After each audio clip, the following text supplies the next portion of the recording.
Thank you, Mr Deputy Speaker. I rise today in support of the Government's Higher Education and Research Reform Amendment Bill 2014. This is a major reform, and it's one that will transform the landscape of educational opportunity for 80,000 more Australian students wanting to further their qualifications. It has the potential to create more choice and opportunities for higher education in regions like the Central Coast. And importantly, Mr Deputy Speaker, as the Minister for Education said in his second reading to the House, it will enable Australia to achieve the best higher education system in the world and have some of the best universities in the world. Bold words, some may say. But these reforms are not just bold words. These reforms and this bill is an articulation of a vision for more opportunity for Australian students, more choice for those who live in regional areas, the best possible future for our third largest export, the $15 billion international education market, and the best possible future for our Australian universities. Many members of this side of the House have already spoken with great eloquence about the importance of these reforms, and I do not hope to emulate them.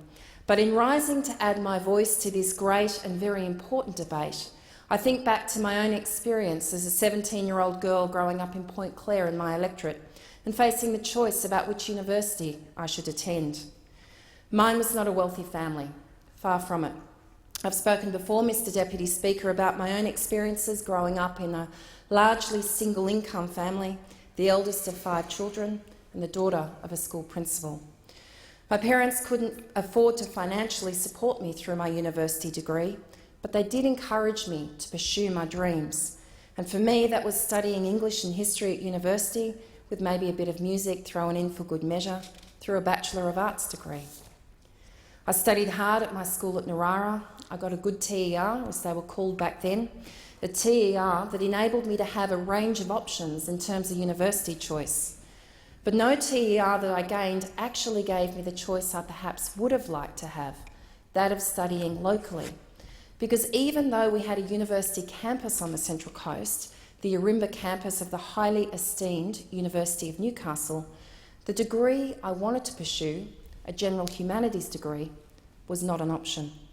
I could travel 2 hours each way to Sydney, or about the same amount of time to Newcastle to study, but there wasn't the opportunity or the choice to study that degree in my hometown. So I chose to study at Sydney University, an outstanding university with a wonderful history and reputation, and I received an excellent education, graduating with honours in English literature, and I remain grateful for that opportunity and that education. But if I look back at that moment in my personal history through the prism of these reforms, what strikes me is that my ultimate choice to study at Sydney University was not actually informed by the cost of my degree. I knew I could repay my course fees once I was earning above the threshold wage because of the HECS system, now known as HECS Help. My choice of where to study was actually partly informed by the quality and reputation of the degree on offer. It was partly informed by family history, as both my parents had studied and met at Sydney University, and it was partly informed on the raw reality that while the HECS system paved a way for my fees to be deferred until a time when I could reasonably repay them, I still had to deal with the reality of supporting myself through university, of paying for board or travel, for food and books, and the compulsory student union fees that we paid annually at the time. So as I look at the reforms contained in this bill, what impresses me greatly is the freedom of opportunity and choice they afford for more students of today and tomorrow, regardless of socio-economic demographic, and the possibilities of more opportunities and more choice that may be created tomorrow and in the future for students in regional areas like the Central Coast. A highlight of these reforms is the development of the greatest Commonwealth scholarship scheme in Australia's history, which gives more opportunities for students who need it most, and in a way that is flexible and allows greater choice. For example, there are students in my electorate who do have dreams to go to university, but who share with me their concerns about the struggle with meeting their everyday costs of living, travel, accommodation, need for tutorial support and assistance in other critical parts of study. Under our Commonwealth Scholarship Scheme, however, universities and other providers will spend $1 in every $5 of additional revenue on these scholarships for students from lower socioeconomic backgrounds. Our scholarship scheme will enable universities and higher education institutions to be able to offer tailored, individualised support to disadvantaged students, including, for example, a needs-based scholarship to help meet costs of living, or for fee exemption or tutorial or other support. And I know that this will be of enormous benefit to students from regional areas, including the Central Coast. This package of reforms strengthens the HECS system that I knew as a student. It's still the case that no one is forced to pay a cent up front. The government is not increasing fees. Students will be able to complete their course, look for work, and only when they hit an income of $50,000 will they need to start repaying the loan.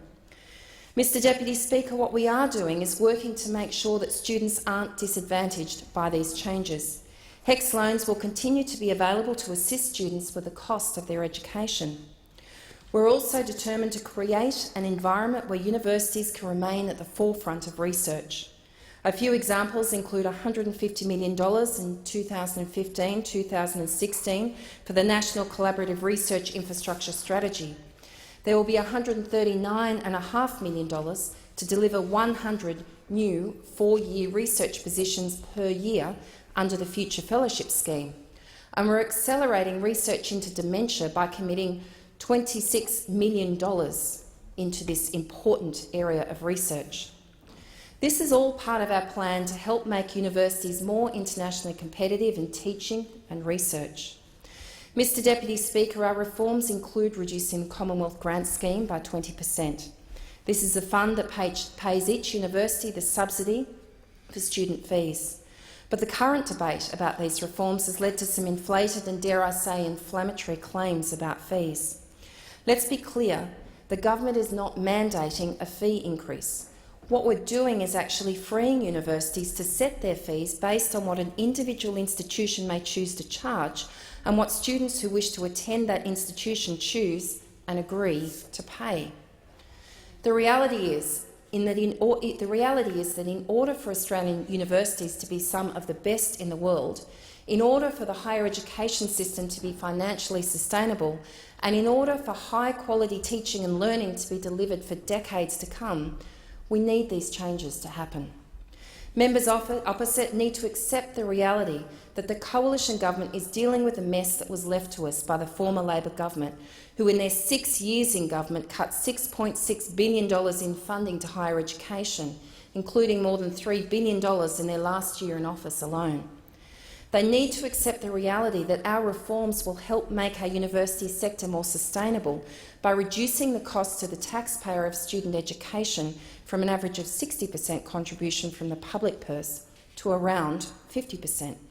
And they need to accept the reality that we are making the system fairer by asking students who on graduation will on average earn 75% more over their lifetime than non-graduates, and who typically earn around $1 million more over their working lives than non-graduates, to make a fair contribution to the cost of their education.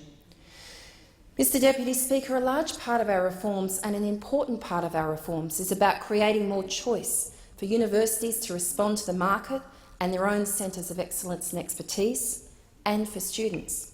And I say for students, Mr Deputy Speaker, because the government's reforms will extend the opportunity for study to another 80,000 higher education students every year, supported by government subsidies by 2018.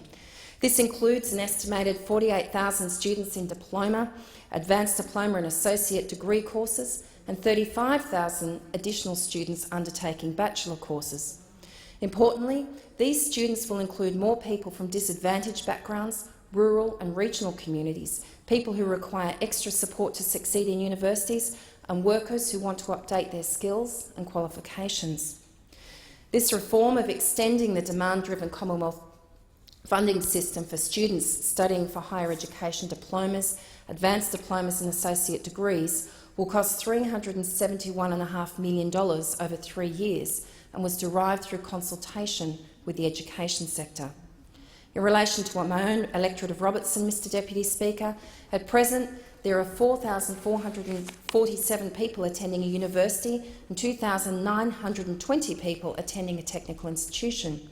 There's 5.4% of my electorate attending a tertiary institution at present. We rank 90 out of 150 electorates in terms of tertiary institution attendance. 10.9% of my electorate have already obtained a bachelor degree, which is 3.17 percentage points below the national average and 3.87 percentage points below the New South Wales average. But my great hope, and I have no doubt about this, is that these reforms will provide more opportunity for people in electorates like Robertson to pursue higher education. And the dream of so many people on the Central Coast, Mr Deputy Speaker, is that our region, while not known as a region of educational advancement and career opportunity in the manner of cities such as Newcastle and Sydney perhaps are today, may become such a region tomorrow. We know today that the workforce in my electorate has got a lower proportion of people with tertiary qualifications than the New South Wales average. And in saying that, it should also be noted, Mr Deputy Speaker, that universities are not for everyone and that there are many people in my electorate of Robertson who have made a tremendous contribution to our community and who have achieved a strong technical education. In Robertson, we've got 22.88% of people with a certificate-level education, which is around 4% above the national average and 4.42% above the New South Wales average. I know and I am proud of the fact that the Coalition Government values technical education and has a strong record of ensuring support for education opportunities right across the spectrum. But these higher education and research reforms make for a better tomorrow for regions like the Central Coast because we're giving tertiary institutions greater freedoms to respond to the demands of students, of the market and, dare I say, to regional areas as well. Because regional education providers will have the opportunity to set their own tuition fees, to offer more courses, and in doing so be in a better position to successfully differentiate and compete against well-established city-based institutions for student enrolments. Competition is not a bad or a frightening thing for the future of world-class education in Australia, particularly for regional areas like the Central Coast. I only have to look at the interest that's being shown in my hometown of Gosford by potential overseas university institutions who are talking with Gosford Council about the possibility of establishing a university campus in the heart of the Gosford CBD, or the intention expressed by Newcastle University to establish a researcher hub, again in Gosford CBD, or the statement made by the Group of 8 Australia in their response to the government's budget of 13 May 2014, titled Microeconomic Reform of the Australian Higher Education Industry, where they outline the increasing requirement for higher qualifications in the Australian workforce in the future. And their prediction is that in the next 5 years, around 100,000 new jobs in Australia will require a diploma or associate degree, and around 300,000 new jobs will require a bachelor or higher educational qualification. In fact, their response goes further and outlines the possibilities of greater choice that these reforms may bring. And let me in part truncate and partly quote from their submission, Mr Deputy Speaker, where they say that some may actually focus, that some universities may focus on at the elite end. Prestigious universities from North America, Britain, Europe, Scandinavia and Asia might consider a presence in Australia, perhaps in joint ventures with Australian institutions or with other partners or independently. They may seek a share of Australia's domestic and international student markets. Imagine the possibilities borne out by the choice and opportunity these reforms provide, Mr Deputy Speaker. Imagine the possibility for the future of regional cities like Gosford, with student accommodation, business opportunities and local employment being created hand in hand with any new or expanded university campus opportunity. In fact, our growth plan for the Central Coast encapsulates this, and it is precisely because we understand the crucial role that universities play in driving development in regional areas through job creation and educating the community that we did commit before the election to work in partnership with the Central Coast community to identify further training and educational opportunities for our region. Part of our commitment was to work with local governments on the Central Coast to progress necessary approvals to facilitate universities developing campuses on local government-owned land, and I know that both Wyong and Gosford City Councils are currently working on such projects. And what I believe, Mr Deputy Speaker, is that these reforms will help enable the realisation of the dream of people on the Central Coast to be known as a region of excellence and world-class excellence, particularly in terms of educational opportunity. I'm convinced that legislation we are debating today will help to realise the dreams and aspirations of so many more people on the Central Coast, and I commend the bill to the House.